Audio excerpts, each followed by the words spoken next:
I don't even know what to describe what I just watched. I mean, for 45 minutes, England absolutely dominated France. I mean, that Declan Rice goal was an absolute screamer, sure, but also no one from France wanted to step onto him. So I don't even know how to rate that goal.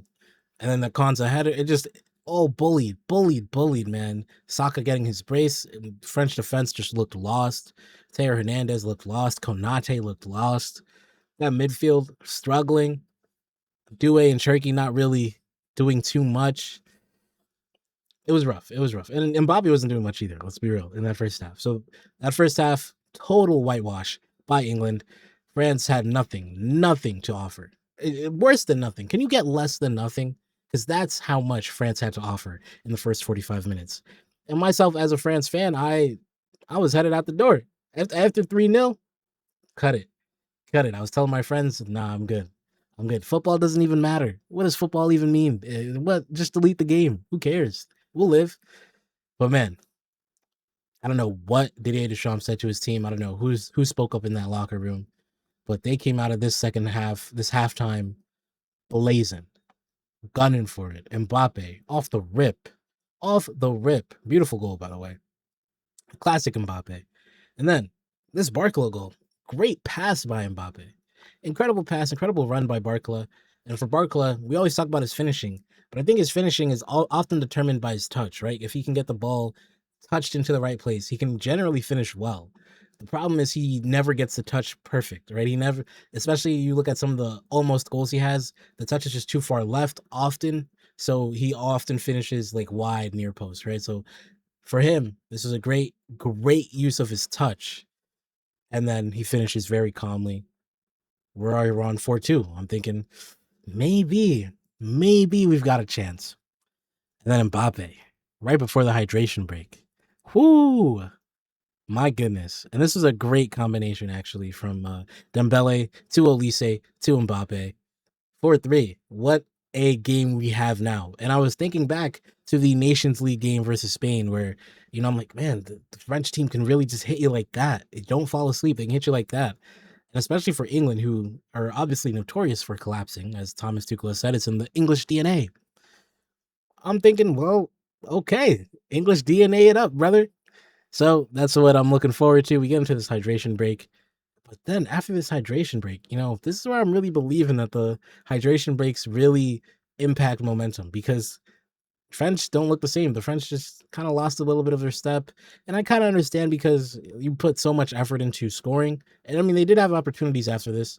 There were quite a few, actually. There's particular Olise opportunity. And Olise missed quite a few opportunities, actually. Olise missed hella big chances today. However, yeah, after this hydration break, I kind of lost hope. We get to the 90th minute and stoppage time. Dembele scores, cuts in on his left. Very nice goal. Good for the stats. But for me, it was too little too late. And then, salt in the wound, Jude Bellingham. My goodness. Just dribbles and dribbles and dribbles. And he gets lucky first by chasing down just this ball that goes up to, I think it was Ollie Watkins or whoever. And then he kind of, Upamecano intercepts it, but Jude Bellingham is there to pick up the loose ball. All of a sudden, he's running, dribbles past everyone. Lacroix, Koundé, Upamecano, Mignon, goal. Great goal, great game, incredible game. But man, it's weird because like the game doesn't mean anything, right? We can talk about third place this, third place that, but it genuinely doesn't mean anything. I couldn't name you the third place from 2006 or from 2002 or whatever, right? Like I don't even think I remember the 2010 third place. Maybe it was the Dutch, not the Dutch, sorry, the Germans. I think the Dutch won it in 2014 or something like it. But like I don't remember those games at all. I just was there. Like, they're just there. The results are there. So this is probably gonna go down as the best third game place ever. But also, like, it's still a meaningless game. So I don't know. I'm not gonna make any critiques, right? You saw the best and the worst of both teams in this game, I think. But it's just a crazy game we have to talk about. But really, now this game's over, we're gonna talk about some of these statistics, because I got some pulled up here. And like, now we have Mbappe as the all-time leading World Cup goal scorer. He's one ahead of Messi, I think, and two ahead of him as far as this year's Golden Boot race in this World Cup. Now, it's interesting because this is great for Mbappe. These are incredible achievements to have. But the age-old question, and it sucks that it's only happening with Mbappe. I feel like it should happen with more people. All these goals, and you look at this trend with Mbappe. He's Golden Boot of the World Cup most likely. He's going to be Golden Boot of La Liga, and then Golden Boot of Champions League. Right? He's always winning the top scorer awards. But how much do these goals matter if your team doesn't win the trophy? Right? Like if you ask Mbappe, I think he trades in all of those goals for a trophy. Right? He'll trade it in to win the World Cup. And it's like it sucks because obviously scoring goals is the name of the game. It is genuinely the name of the game. But it feels weird that we kind of have to weigh them because like is it worth it? Is it worth scoring all these goals if you're playing in a third place game? You're not playing in the final? I don't know. I'm not trying to downplay his achievements, but I think it's a question we ask because especially now when it comes to the Ballon d'Or, when Harry Kane 73 or 74 goal, a bunch of goals basically. The second most goals in the 21st century since Leo Messi. 70 plus goals for Harry Kane. It's an incredible achievement. But does it matter that much if you're not winning the big trophies?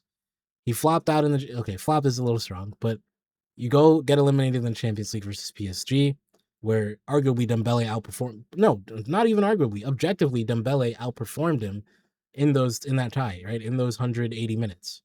And then get to the World Cup, you score, but again, you're out to England, where maybe not over the course of the game you were outperformed, but you were still outperforming the clutch moments versus, the top stars, right? So I don't know. What do you guys think, man? Because now that we're talking about Ballon d'Or and we're talking about, all of the repercussions of the World Cup, it's like I love that players can score goals, but are we at the era where now we're realizing trophies are better than goals? Or is it goals still matter? I don't know.